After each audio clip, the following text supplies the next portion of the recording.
Dear Master Avi Nardia, nice to meet you in our journal again. I have prepared some questions for you about your field, in where you are the #1 as a specialist in this field. And my first question to you, why Krav Maga used the slogan, "Don't be a victim"? First, it's not my slogan. I'm totally against that slogan. I think that this slogan, if you agree for this slogan, you are a victim. Krav Maga has a lot of, I will say, branches and ideas. It's not made by one person, and it's not led by one person. I'm totally against those, I will call them, very popular slogans, but very childish, like touch me in your first classes for free, and all those ego, and don't be a victim. I think that if you market yourself as don't be a victim, you already agree that you are a victim. Because the first thing is, no matter how strong you are, is not to agree that you are a victim.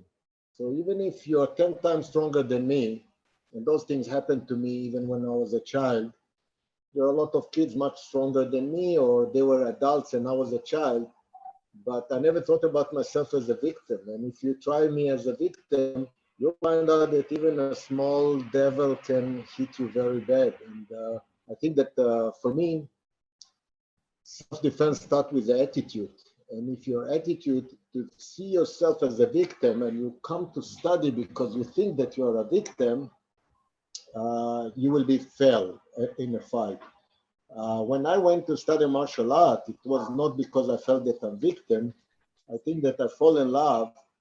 I'll give you an example. When I saw Aikido or Jiu-Jitsu or Judo, it was not because I lost in a street fight. It was because I saw how easy it's for that master to use your force against you. And that's the thing that attracted me, not the thing that I was afraid that I will be a victim in the street. And this is why I think it's totally wrong to sell Krav Maga as don't be a victim, because you market yourself in a wrong way. Victim is here, and if you agree for that, you already lost the fight, because no matter technique has nothing to do with a real fight. A real fight will win a spirit. You can throw me, I'll give you an example. I brought a student of mine. I saw that he's not good in like what I called like more like MMA, like a mixed martial art. But we used to do more open mind jiu-jitsu, which was involved judo and other elements like striking. And the guy was not good. But every time we eliminate the striking and the MMA, and it was just to play judo, the guy would throw everyone. So I saw that the guy has a big talent just for judo. And I called my friend, which was the national team judo coach, and I brought him. And the guy was arrogant because he's the national judo coach, of course, and but when I brought my student was very humble. So when he go on the mat, he didn't want to hurt anybody. So people start to throw him. And then my friend tell me, you see, this guy is going to the Olympic in Barcelona, and this guy go for here, and this guy. And then he told me, look, my guys throw your guy all the time. And I said, of course, because he's not a judoka. Look for the talent. Don't look for the technique. And after like maybe 10 times the guy throw my guy, he get tired. And then my guy start to throw him like a bag.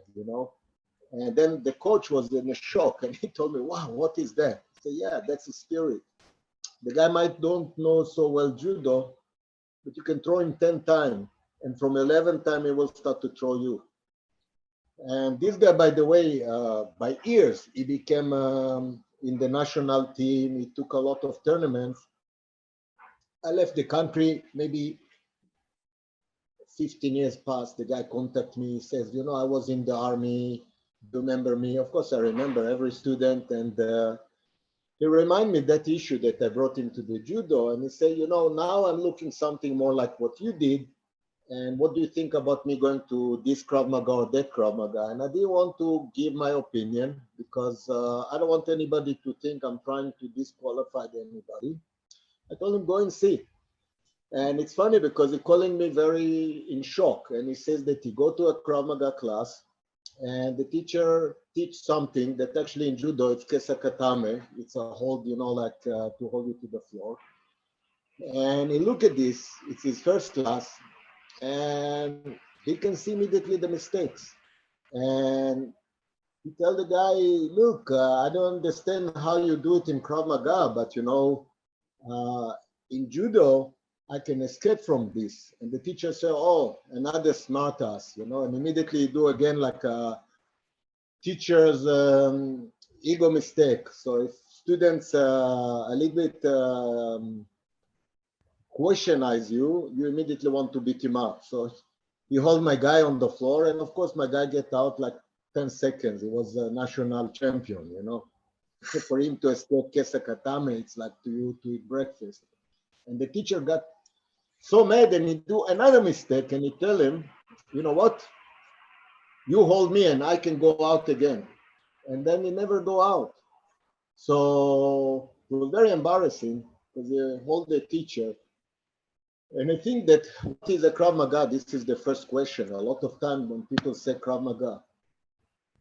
In Israel, everyone studies some kind of a mix that is a self-defense. Even when I teach kendo, it cannot be kendo like in Japan because a lot of my students want also to have the ability to protect themselves. So even when I studied judo, it was not just judo for, I will say for tournament.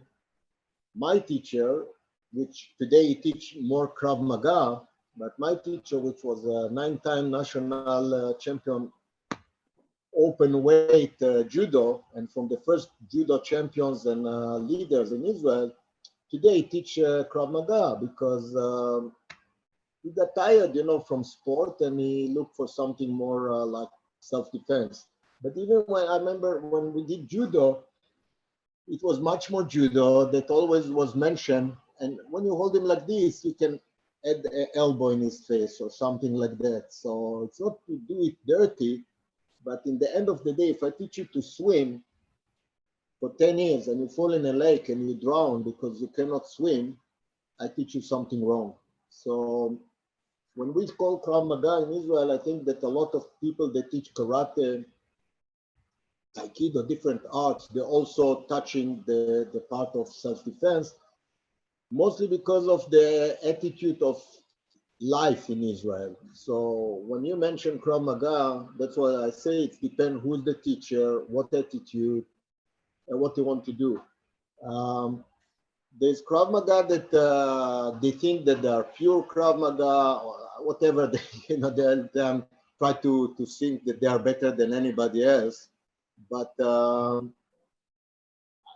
you know, like, I don't want to say it's a joke. When you look for the guy, so you've been in the army, so what? Anybody that been in the army is a martial artist. Anybody that been in the army can go and defend himself. So being a soldier, my mother is a sergeant in the army. So what? She's a Krav Maga master. Krav Maga is a profession. And I think that most of serious Krav Maga instructors, they don't do only Krav Maga. They do boxing, Thai boxing, judo, karate, and they bring also that kind of point of self-defense. Most of the people that I see in the market done only different variations of Krav Maga without any martial art background, and they say Krav Maga is not a martial art, then what it is? What it is? A ballet. But most of those are also using those slogans, childish, touch me, your first class is for free. It's again, it's a void the real spirit of Krav Maga. Krav Maga is not an ego, it's to avoid the fight. That's why we do transfer it to sport, to culture, but also we hiding inside the self-defense. So that's why when you ask me, that's not my slogan.